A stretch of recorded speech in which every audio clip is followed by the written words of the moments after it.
Hey everybody, and welcome back to another exciting episode of 31 Days of Indie Horror. I'm your host, Jonathan Moody, and I've got an awesome guest who's, I don't think you've ever been on any of my podcasts before, have you, sir? I don't think I have, no. No, but he's got a bunch of podcasts himself, and so I figured, you know what, this is probably like normal hat to you, so figured let's do it. So please welcome Chad Meisenheimer. How you doing, Chad? I'm doing great. It's just, a typical hot day in LA, close to 100 degrees. Yeah, well, I moved from LA back to Virginia. It's not scorching out here, but it can be pretty brutal. So yeah, it's brutal here. Summer is here, so there you go. And well, that's funny that this is going to be out in October, so everybody just know this is June that we're talking about this. But anyway, welcome to the show. This is our show on basically every day, putting out in October an episode talking about a horror movie.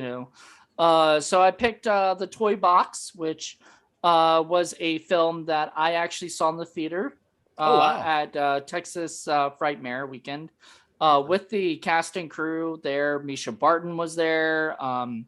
Denise Richards was not, sadly, but so were the director Tom Nagel and Brian Nagel and the producer Jeff Miller and Jeff Didden, who wrote it. So the whole crew, pretty much almost everybody that was in the toy box, actually inside the toy box itself. I don't know if the little girl was there or not. I don't remember seeing her. I don't think so. The girl who played Olivia. But anywho, so I was really happy when they actually put it out on Blu-ray. I do have the Blu-ray, but I did watch it on Tubi, which everybody can watch it on if you guys want to see it. It's also on Freevee too. Freevee on IMDb. There you go. Yeah. And I'm not sure if it's on Amazon or not, but I don't think it's not on Amazon. I think because Amazon owns IMDb, so they put all their Freevee shows on Amazon. That's how they get you. And that's how they get paid too. Exactly. Or whatever, without having to do the Prime or whatever. You can watch it for free on Freevee. Yep. I actually liked it used to be IMDb TV, and now it's called Freevee. So there you go. But yeah, if you want to check that out, please do. If you haven't seen it already, because we're gonna spoil this movie. So if you haven't seen it, you're gonna probably want to go watch it right now, so that or if you want spoilers, anyway, listen up. So, how can you describe the movie in like a few, sentences or paragraphs? It doesn't have to necessarily. It feels like I'm trying to think of the best way. It sort of had that Hills don't have when the Hills have eyes meets Hostel in a way, but in a RV. Someone needs to make the Hills don't have eyes. That would be I'd be down with that. So what is it? The Hills have eyes meets I would say Christine or I can see Christine, maybe a little bit of that. A little bit of that. I mean, it's a haunted RV, and that's it's typical cliche Hollywood B movie tropes like horror film, which right build off anyways as a writer. You always have to build off of something. But it was definitely, it was a lot better than what it should have been. I was really surprised. And I'm not saying bad movie. I'm not gonna say bad movies or this. I never do that even as a filmmaker or as an actor. I'm never gonna bag on a film, because a film is always accomplishment to finish. But there's some ideas where I was just why did they went that route? Right. Because a horror film, one of my biggest gripes was the movie that there was too much music. It just, if you paid attention, almost the whole soundtrack was music. They didn't trust the sound design or the performances or the maybe they had bad sound. I mean, well, that's the first thing that would pop in my mind as a director, where I'm did it have bad sound? Was the performances weren't believable? For the production value was really, really good. I really liked that. The production value was pretty good. Well, I mean, it's got a simple story where it's just like set in mainly one location. I mean, most of the movie takes place either in the RV or in the desert. You know, the rest of it, I mean, there's a couple other spots, but really, like those are the two main locations. And so I was actually watching it with a different mind because I've seen it a couple times already. This was like the third time seeing it, and I was like thinking, you know, like looking at it in a different way. And I was thinking of it in the low budget world, why people do these things. So the beginning of the movie, there's Denise Richards and everybody there or whatever. Don't forget that the kid throwing his bike scene first. Right. Well, we'll get into the whole thing, but I just wanted to point this out that Denise Richards was not billed first in the opening credits. It was Misha Barton. And I was like, why is Misha Barton credited if it's Denise Richards like opening it up? And she's like, well, that's because they pretty much just switch places toward the end of the movie when, you know, once again, spoiler alert, if you haven't seen it, Denise Richards dies. And Misha Barton takes over, and she's the one basically at the end left standing. So she is the lead. But then when you watch the end credits, they have Denise Richards above Misha Barton, which I thought was interesting. I feel like that's also a budget thing because I've pitched movies. I worked on movies where I like work with casting, and Misha Barton has a higher asking price probably than Denise Richards. That's the thing. Like she's like I don't know if she wants me to say it, but like usually it's like $20,000 is her minimum for Misha. Probably. Yeah. Oh, I know. Yeah, it's pretty pricey. Yeah, which is understandable. Like, is that per day or is that for the whole shoot? It varies. It depends on how many days. If it's like under 12 days, I think she's cool about. Yeah, I'm saying like I don't know if we should be telling this. Yeah, I know. I really because things may have changed. She might have gone up, or she might have lowered her rate. Exactly, very true. Especially with COVID. And I'm not saying like I mean, Misha Barton's like she's actually one of my favorite actresses. I was just like, that's what I was kind of looking forward to, because no matter what, even if she is like autopiloting it or something, she's still good. Like that's how talented she is, and it just blows me away how good she is. And it's just like I've always been a big fan of like I've just always been a big fan of hers. I saw her at the convention, and I might have said hello. Like we said hello to each other out there because I was interviewing the guys. You know, I got to interview Tom and Brian and Jeff and Jeff, both Jeffs, and I got to interview them. And so I was kind of like right behind her, you know, or whatever, you know, while she was selling her, you know, pictures and taking pictures with everybody. I love her to death. She was such a sweet person too. Oh, she's very, nice. Very nice. Yeah. Yeah. And so it was really nice to see this role because I also saw Ouija House, which she was in, and she did a great job in that too. So and Tara Reid was in that. I mean, just a phenomenal movie just because it was a lot of fun. It was like, can you imagine a house that becomes its own Ouija board? Like that's literally the movie. You know, it's exactly what you would expect from it. But she's so super sweet, and I love her and adore her. And so seeing her in this, she was really good. She did. It did not seem like she like phoned it in or anything. She did she actually did her acting.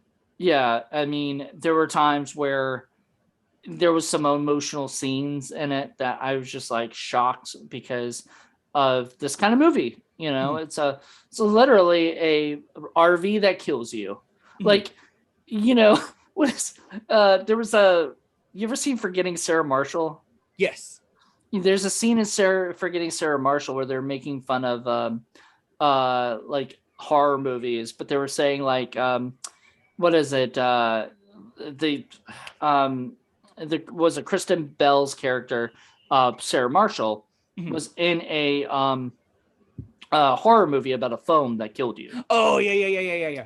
You remember that? And then they're like, "How can a phone kill you?" Blah blah blah blah blah. You probably asked the same. Like, I guarantee you, what's his name? Russell Brand would be like, you know, hear this idea of the RV that kills you. Like, how can an RV kill you? Kill you? Like, yeah. And that's the great thing about horror is you can always make a way. I feel like they could. I feel like even if this is not even spoil the movie, I feel like they could have went because and this is the where the filmmaker side of me, where I'm just like the idea.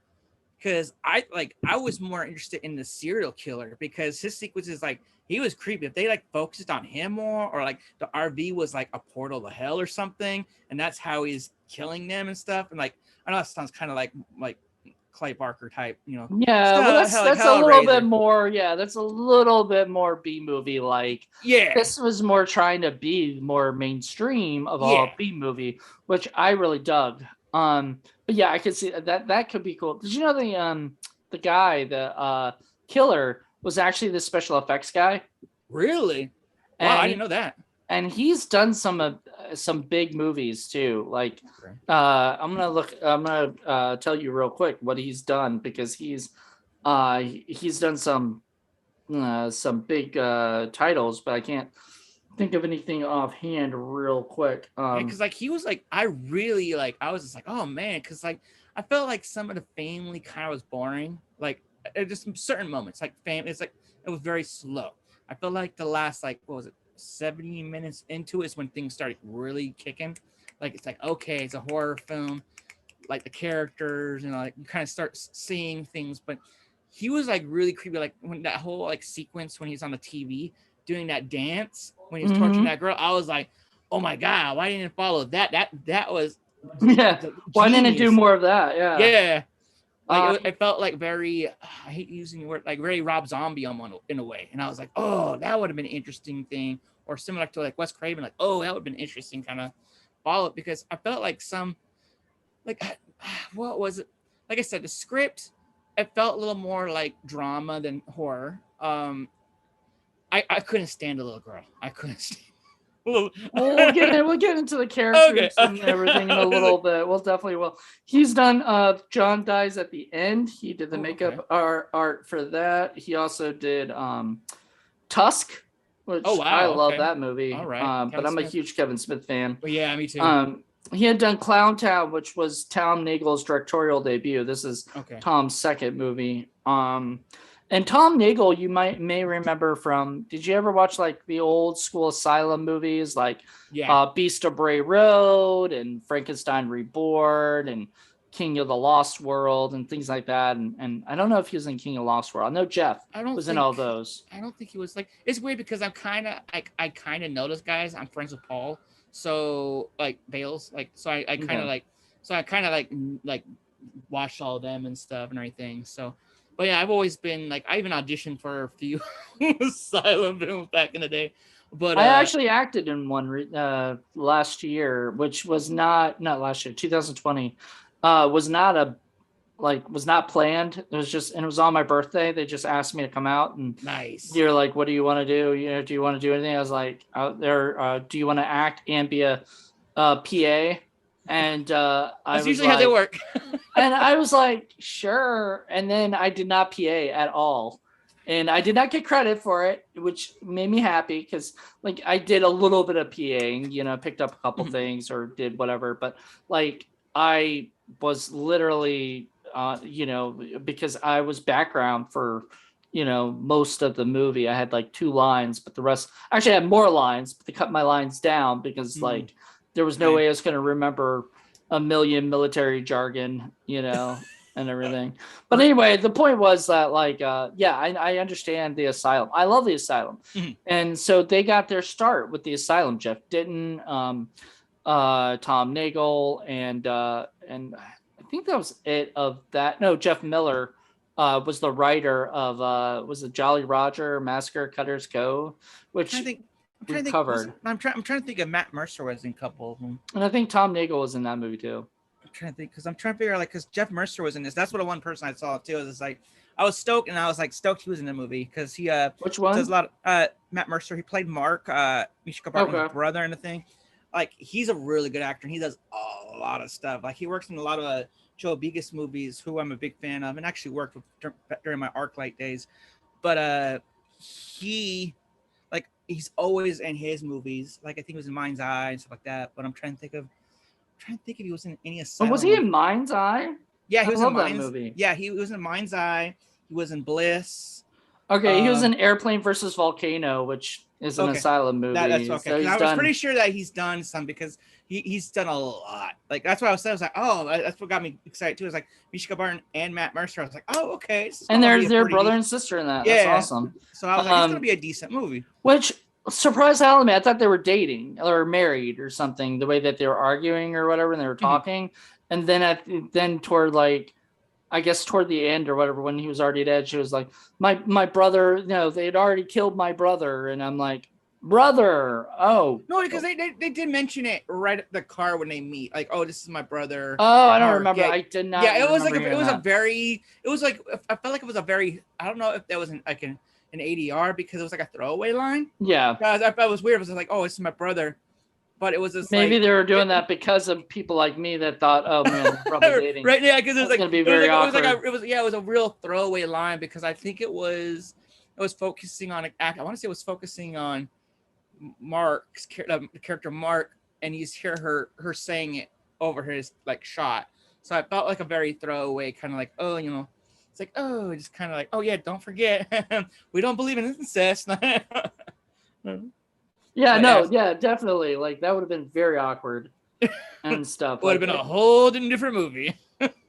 You know what? In the indie world, it could always go that way. You just never know. But not in this movie. Not in this movie. And that was the thing. Like once again, this is a very, like as I said, a mainstream like horror film. This was, and I can see why like Misha Barton and Denise Richards, who I adore Denise Richards. I've always adored her. She's a good actress. I don't think people give her a lot of credit because she's hot and everyone's like, oh, she's hot. Just like they don't put it, you know, typical Hollywood sometimes, like, oh, she's hot, or oh, that's blah blah blah blah. Yeah. So let's. Have you been reading any? Did you read any of the like the what is it, IMDb like reviews of this movie? Mm-mm.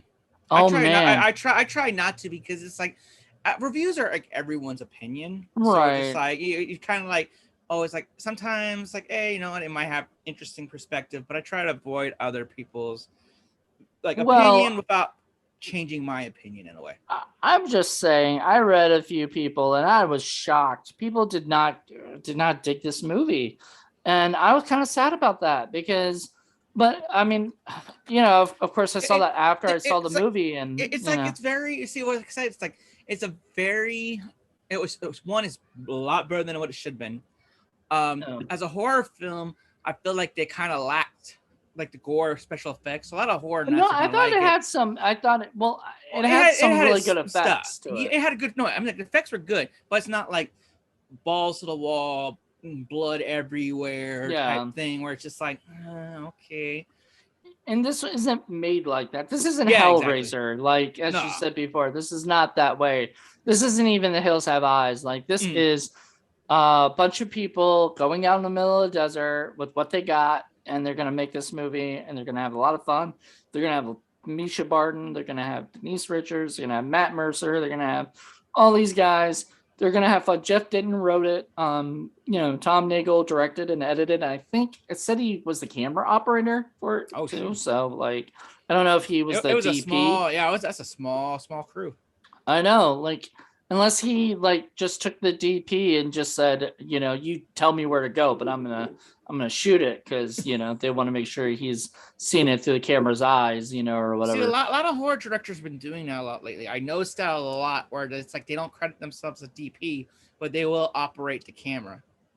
I've actually had a director do that with my DP, you know, because I produced a short film and the producer, he wasn't getting exactly what he wanted, you know, or whatever. So he said, do you mind if I take the camera from you real quick? And, you know, and stuff. And, you know, some DPs would say no. Like, you know, they'd be, because at the end of the day, that's under your name. You know, it's not going to be under the director's name as DP. Your name as DP. So it's the same as like a costume designer looking at the movie and saying, oh, well, that, you know, this credit is, you know what I mean?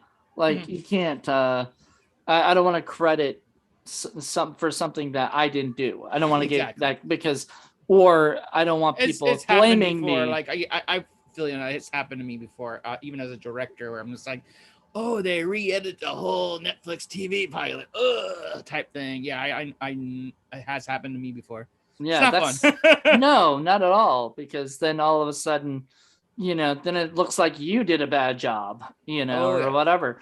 And so, like, a lot of DPs don't like that. But then, some are okay with it as long as the director's getting their vision, because at the end of the day, that's literally what it's going to come down to the director. It's not, nobody ever watches like a Doctor Strange movie and says, you know what, that DP fucked up bad, or whatever. You know what I mean? Yeah. Like, it doesn't happen. They don't talk about that. They only talk about the directors. So at the end of the day, it's the director, the producers, and the writer and actors. I feel like editing sometimes, because I did see someone, like, I was watching a video the other day on social media, and someone was like, "Oh, this editor sucks." I was like, "Oh." And it was a Doctor Strange one. That's why I cracked up. I was like, oh, snap. And they pinpointed everything, like, oh, bad editing. But I was just like, oh, wow, they really are going after the editor. You know what? I mean, that happens. And even big in Hollywood movies, they can't fuck up, like, with editing. I was watching, was it Shark Huntress? I don't know if you've ever seen that yet on Tubi. I don't think I've seen that one. It's terrible. But there's like one issue where you actually see the girl in the reflection that's sitting down. Next scene, she's standing up next to the person. So like, it's not scene, but next shot. Yeah. So it's like, obviously that was not supposed to happen. Was it? Like, I did like see one major studio film. This was Power Rangers movie, the reboot, where they're following one of the lead characters, and then they walk right past the car, and you see like all the camera crew trying to. I'm like, you have $100-something million, and you couldn't fix that one shot. Kevin Smith always goes about that, because Chasing Amy, if you watch the scene where like Ben Affleck is walking away from Alyssa or whatever in the rain. I don't know if you've ever seen that movie or not. Yo, I've seen it so many times. I'm a big Kevin Smith fan. But if you like watch that scene, when you see like he walks by a car, you can actually watch it again. You can actually see the people. And so he said in a commentary once, he called everybody out about that. Like, yeah, I get called out all the time about this stupid shot that I couldn't fix, like, God forbid that we see the camera crew, in there or whatever. And, people got to let them know.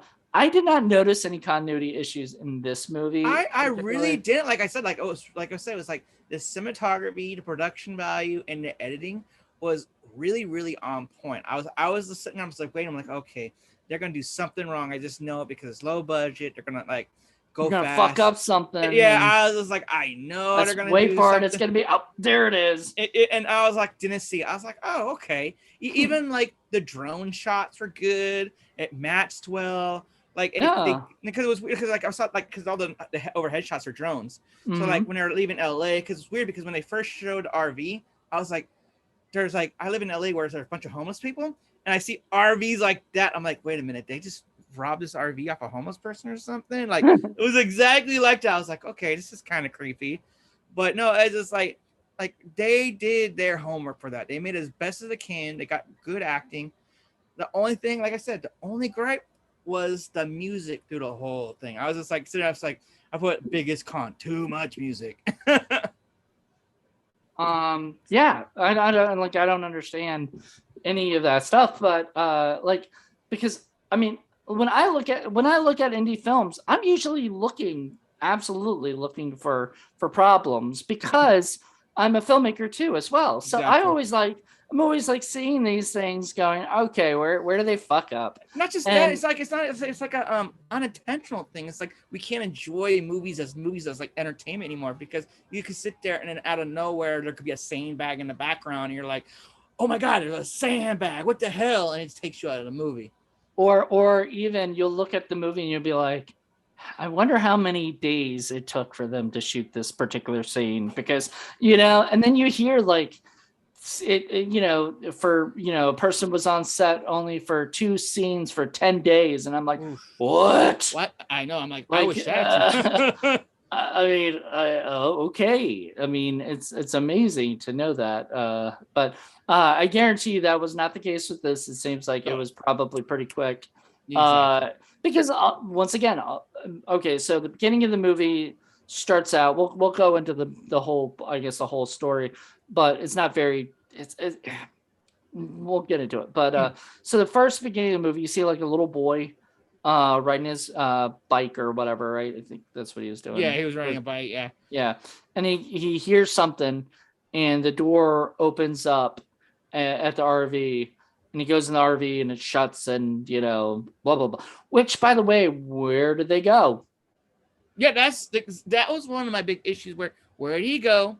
And it was just like, but what? Not just that, but it's like that was one thing that I thought was interesting. And then when he threw the bike down, that killed me. I was just like, I don't know, that little detail of him walking, just there's a wall right there, throws his bike down. That's a kid for you, I was like, yeah, because like when I direct, there's a reason for everything. Mm-hmm. And I was just like, I don't know why he did that, but yeah, because that was what I was wondering too. Is like, where did he go? Where did I hide the body? That kind of thing. Because it was, like I say, it's a supernatural thing in the thing. That's what I was saying. Like, where did the body go?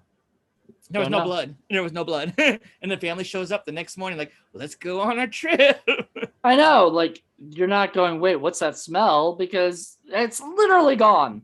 Yeah. Because, like, later on at the end of the movie, when those 2 motorcyclists come to the place, they look around and there's nobody there, and I'm like, where do these things go? Like, I mean, and another thing that goes back to the portal idea that would have like made like story wise would have made sense. That's just me. I'm like, well, it would have been cool too if they were able to have like a CGI portal just pop up and all of a sudden things disappear. Like that would have been awesome too. But sadly, that didn't happen. So anyway, doesn't matter. What happens is, later, there's another, so kid disappears, which is cool. Like whatever, that was a cool scene, right? Then, what is it? Then the family comes in, decides that they're going to go on this trip. And they have things like mapped out, I guess, of where they're going to go. They're going to go go to some caves or something, or see some, I don't know. Cave drawings, yeah. Cave drawings and all this stuff, which, I mean, I hate to say it, the one son did not look excited at all to be on this trip. And I know like a lot of it has to do with like the grieving of the dead mother and everything. So, I mean, there was a little bit of backstory with these characters and sort of stuff. So, but anyway, they go on this trip. Then they notice somebody's car broke down or whatever. The people's car broke down. So they invite them in. And this ghost guy, decides, what? I'm going to just fuck with these people completely, and makes them basically get stranded out in the middle of the desert. They try to fix the van or the RV, and then ends up rolling over the daughter, which I thought was like, you don't see that. You don't see that in movies much. No, not just that, but that scene actually made me laugh. I know it was an unintentional laugh, but I was like, I laughed at that. That's shows you how messed up. I was just like, Mommy, can I do the jump rope? Yeah, dude, close. And then and I was like, laughing out of that. Well, sort of one thing I was sort of mad about was that there was like one of the things I was like kind of furious about was like the father, right?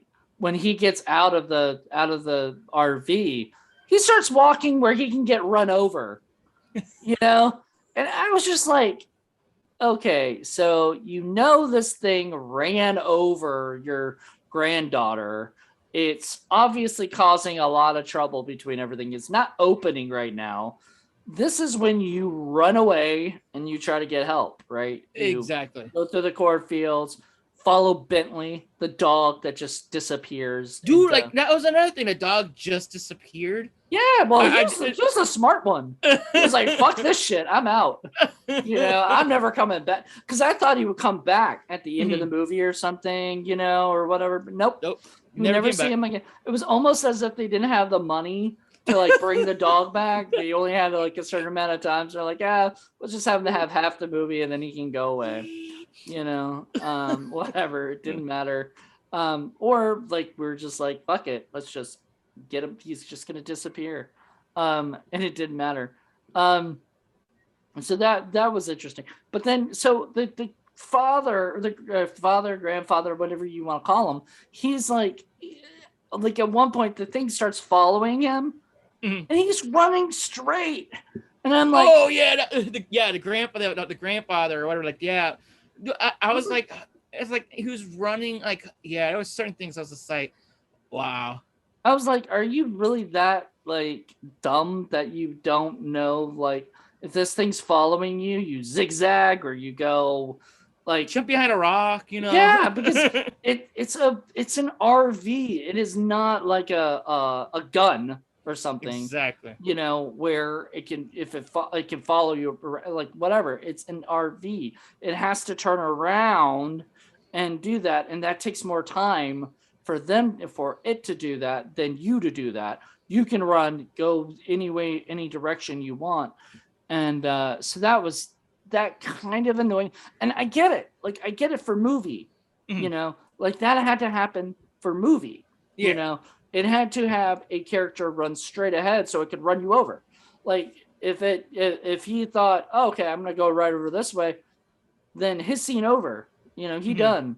Which, yeah, no, exactly. And that goes back to the cliche horror movie tropes where you sit there like, oh, okay, I need to do that. Oh, they need to do this. Because you could do like that. There's like a checklist because you make horror films too, right? Yeah. Like because so it's just like you just kind of like, okay, check that off the list, and like, oh, that's off the list. When you write a movie, you have to figure out, because a lot of times when you write a film, you kind of dig yourself into holes when you're doing these movies because you have to explain things. Especially when it comes to like a haunted RV, you have to explain why all these things are happening. You have to explain why does this character do this instead of do that. You have to give some interesting subtext, pretty much subtext or text or whatever for it all. And then this movie, the problem with it is kind of lacked a little bit of subtext or text or whatever. Especially that was the one thing in the writing that bugged me, because like I said the good things out of it, like I said, was the editing, the production design, and cinematography. But when it came to like writing to explain certain things, wasn't there. The directing wasn't too bad. There was a couple of blocking scenes. I was sitting there and I wish they kind of did. There was a scene when the four of them are talking outside, like what to do after I think the wife was dead. It was Misha, the two sons, and the dad, the old guy. They're like blocked weird, and they were just like standing there like the actors were expecting it was gonna be a coverage, and it was a master shot. Like I was just like, ooh, I'm like, I don't think the actors knew what was exactly going on. I think they were like, because like even like Misha was like at one point where Misha, that was her character, like walks away from the group because I think she realized it was a master shot. You could just tell certain things if you really look at it, where like when sometimes you're acting in the scene, you're like, oh shit, they're doing a master. I'm going to do something to change up the blocking because it looks like they're standing in a line. So, and it was just like, and that's once again, that's why she's so good. She saw it, and I think she sensed it, and she kind of walked away as the character and kind of did this like pacing thing that didn't feel like it was a directing thing. It felt like it was an actor thing where it's like, we're all just standing in a line here. It's kind of boring. Yeah. And I was just like, and I saw that was like one of my pet peeves. That's what the director side of me go like, ding, ding, ding, ding. Oh, what the hell are you doing? Yeah. But there was a certain things where it's like, and I'm not knocking it, but it's just like, but you sit there, it's like, ooh, and like the actors were just like stick figures just standing there, and I was just like, ooh, and it felt like the actors were thinking, like, oh, this is gonna be coverage, and they didn't use any coverage. Nope. So I was just like, ooh, ouchie. Well, I mean, once again, it goes back to low budget filmmaking and True. like what you have time for, and sometimes a lot of times it's scheduling and like, oh, we don't have time to get that shot because we have to get this person done by noon or something. This is like a director to director question, because you make stuff when you plan out your shots. Like me, I always start the close-ups. I always do the coverage first, because I always do that. Because I always do the master shot first, and then I work in close-ups. See, that's what they teach you in film school, but I kind of learned the whole thing where it's just like, if you do the coverage really fast, and then you kind of get like work your way out, if you run out of time, you're like, at least you got your coverage. That's how I look at it. Well, that's true, but my thing is, if you run out of time and you don't have your master shot, a lot of times people can't tell where that everybody's together or whatever, or whatnot. So I always like to get my master shots first. And plus you can, everybody can walk around, as we said, and do things, and it can be more like moving around. Because if you just get your close-ups and everything, and that's all you have, it's gonna look really bad sometimes. That's exactly my opinion. Exactly. But, anywho, let's see. What else is sort of up? Let's see. I'm still trying to think of like what other notes I had. Acting wasn't bad. The acting wasn't bad. Like I said, I felt like they did waste Matt Mercer though. I really feel like they wasted he didn't have a lot of time on. No, that's what I'm saying. And it's just like I was like, oh, that was the only thing that really, really sucked. I was just like, because like I said, when I saw his name, I was like, oh, he's gonna have like a substantial role, him and Misha. And I was just like, okay. And then boom, I was just like, what? Yeah, he wasn't as big. I actually wish he played the other brother. That would have been an interesting casting choice. That's just me though.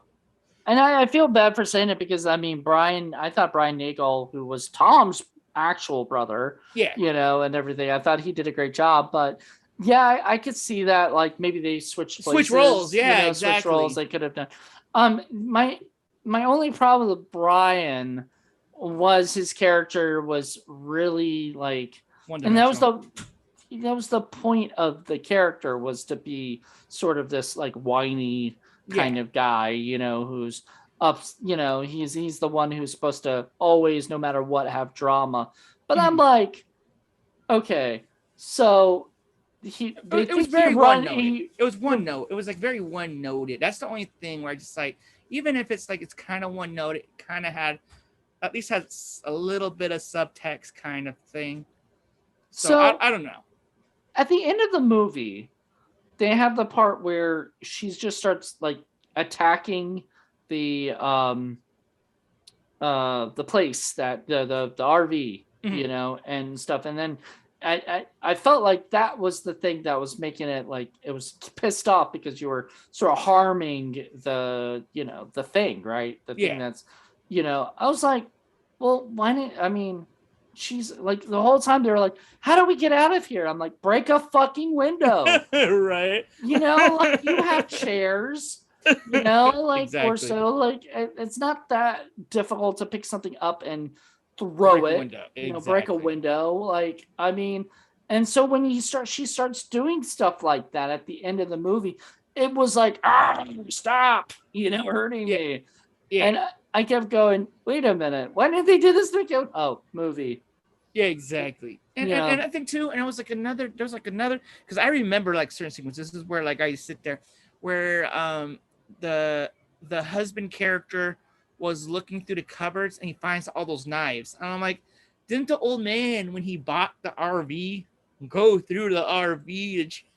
I was sitting there, I was like, there was just certain things like that. I'm like, okay, the subtext part of that. I was like, and then he didn't even seem to remember who he bought it from, because there's that was another thing. Yeah, like, no, that guy was younger. That guy, I'm like, yeah, it was a younger guy that I bought it from. I'm like, wait, you just bought it like off the street from somebody? And this is the other writing thing that I noticed when they said it too, was when he's just like, oh no, I bought it from a police auction, because for the victims of the family. But like, you didn't know beforehand that the RV was killing people, and then he mentions that, oh, I got it off the police auction, and out of the respect of the victim, they were gonna ruin the RV. That's why I bought it.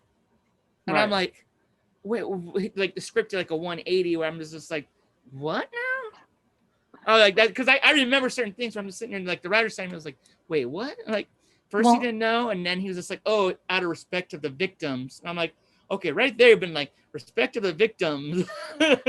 This is why this is all happening, because the guy who killed the people, the killer, died in this van, or died in the RV, I guess, right? No. That's the thing. It was a traffic stop. He got out of the van and got shot with the RV and got shot.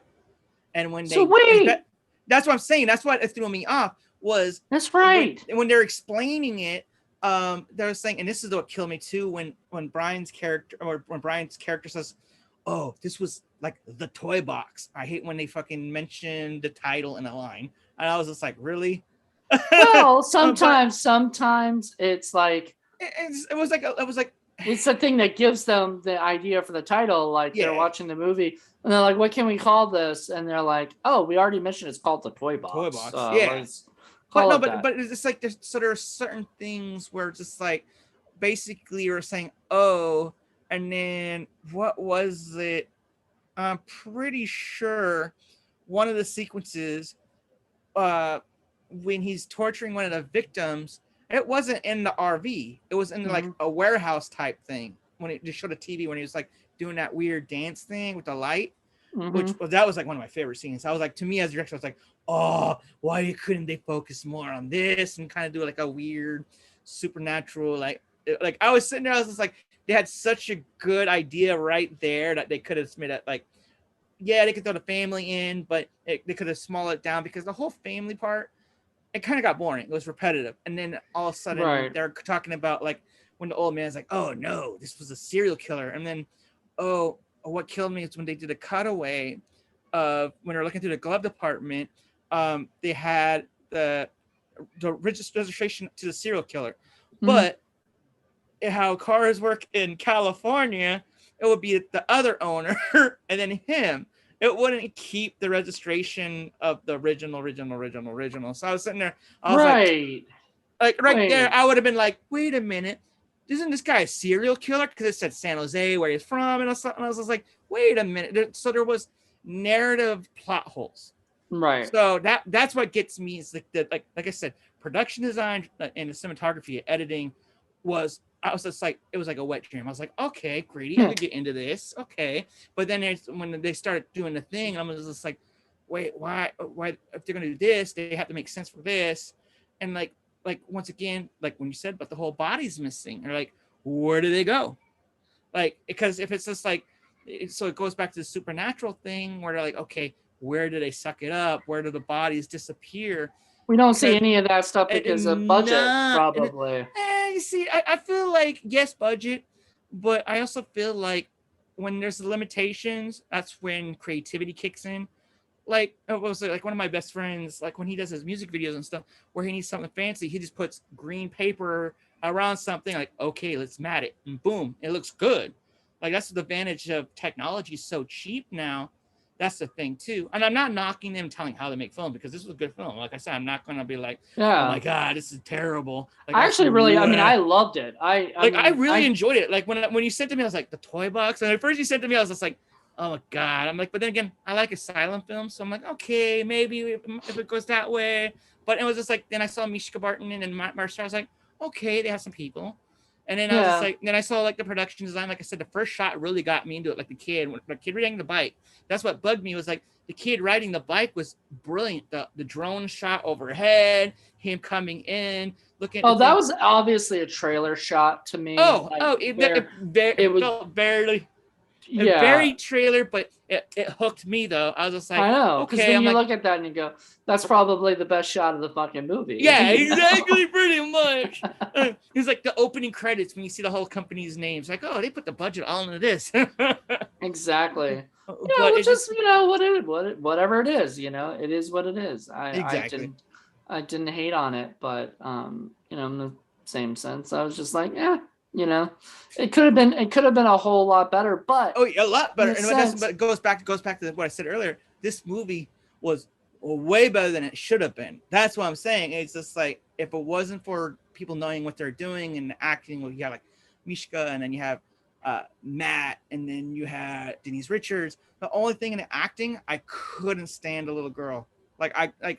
And it's not like maybe that she's a better actress now. Hope to God. But it was just like, when, like I said, that's what made me laugh when she got ran over. I was like, oh, thank God, I don't have to watch her acting no more. And they're like, wow, Chad, very dark, very dark. What's next? You hope the dog dies too? Didn't. He didn't. It just disappeared. Could have been eaten by a coyote, all we know. I mean, it wasn't all in the we middle know, of the desert. it's like, it's all we know is the RV could have got the dog too. We never know. I don't think so. The only reason I don't think so is because we do see the dog like take off or whatever and go into like the cornfields and shit. So I'm pretty sure he just like was like, fuck this shit, I'm done. He's like, deuces. like I'm out. I'm not coming back. This RV is scaring me because dogs can sense shit. They could sense. Yeah, they could. Yeah. And so they're smart like that. They're not just that, and then they could have played into that a little bit too to save the budget issues, where the dog could be acting weird, and that could even make certain things like the dog sniffing the floor or something with the boy could have been missing. There's certain things, like I said, I know budget, but creative limitations kind of makes you a little more creative, right? And this is coming from me just watching it once, where I was like, oh, they could try this, but I'm one of those people where I like coming up things like but I also plan everything like to a T. Like, I'm very Capricorn, where I'm OCD, where it's just like boom, I'm a Capricorn too, so I get it. Because know how we want to control everything. We do, and I don't know. I'm a Capricorn with ADHD, so I'm like all over the place. But I'm also like, when I'm there, I want to make sure everything is done right and everything. And I'm very focused. That's the thing with me. It was where my mom just sits there and she's like, wow, you're so tunnel vision, because I'm like, focus every little thing. I'm just like, focus. Yeah. And so I don't know. I really like the movie. I gave it like 4 stars on my out of 5 on my Letterboxd. I give it a 3. I'm like, I give it a 3 because it was like I said, it was much better than it was supposed to be. Like, if it was a normal film, like really unknowns, it would have been like probably a 2.5, because they wouldn't know what they've been doing. But like I said, the drone shots, like I really feel like they did that in the right way, because if you watch a lot of indie horror films now, because they want to pump up the production value look, you see a lot of drone shots now because it's so cheap. Like, you see it all the time, like long shots and like, oh, look at the scenery, like you sit there and like, okay, you could tell like the cinematographer's like, we need to get some shots because we want to make this look good, or we want to add production value. But it's just like, but they did it in the right way, and they edited it the right way where it felt like it was part of the film. Where you see films like Inverted or something like that, where you're just like, it's like, where did this come from, and how is there drone shots in the 1970s? So I'm like, right, like it wouldn't have worked as well, Yeah, unless it was like a bird or something, like you acknowledge it's being something real, as like a point of view, just not like a drone shot because we need a drone shot. Yeah, don't do a drone shot in black and white. Oh yeah, exactly. 1930s. He's smoking a cigarette outside a bar, and you see a drone. There's a drone shot. Exactly. Yeah, whatever. But all in all, I really enjoyed the movie. And like I mean, I was pretty easy on you, honestly, because there's been some really terrible indie films that we've done this year. This year for 31 Days of Indie Horror. So already you've been very lucky that this was sort of one of the nicer movies to show And I didn't do that on purpose. I just literally was like going through Tubi. This is what I want to do next, and then click that. And I clicked on the Toybox because I've seen it and I haven't done it yet, and I actually really did enjoy it when I saw it. So I was like, I'm pretty sure I'd like this, but there's always a chance that you'll see it differently. Like years later, you'll look at the movie and go, nah. You originally saw it in a group of audience too, so that's a different experience all in itself too. Right. I just saw it with a friend of mine watching it, and just like, with the cast and crew there. Like it does, and they answer questions afterwards, kind of thing. So like it does give you a different feeling. It gives you an event feeling. It feels very communal. That's what I like about filmmaking. That's why I like cinema in a whole, because this might have played a lot different in cinema, but this is streaming where you're by yourself, where you could pause, go use the restroom, make popcorn, go back and forth. You kind of stop, and go. In the same year and same convention, I went to see Velocipaster in the theater. And that was a completely different experience, mainly because the room that they had picked it in at Texas Frightmare was small as fuck. They did not go in the auditorium. They were not expecting, I don't think, this to be this big of a, to be that big of a hit. And it got crowded. And I had to leave. Like I couldn't watch it because I just could not. I get claustrophobic. I would get claustrophobic right then. I'd be like, nope, I'm out. Ski. I'm out. And I was like, I'll see it when I see it. And I did. And we reviewed it for Indie Film Cafe for What the Fuck Fridays. So, I mean, there you go. But this, however, like this movie, I was really happy they did show it in the big auditorium. It was like right after, like a couple hours after I watched the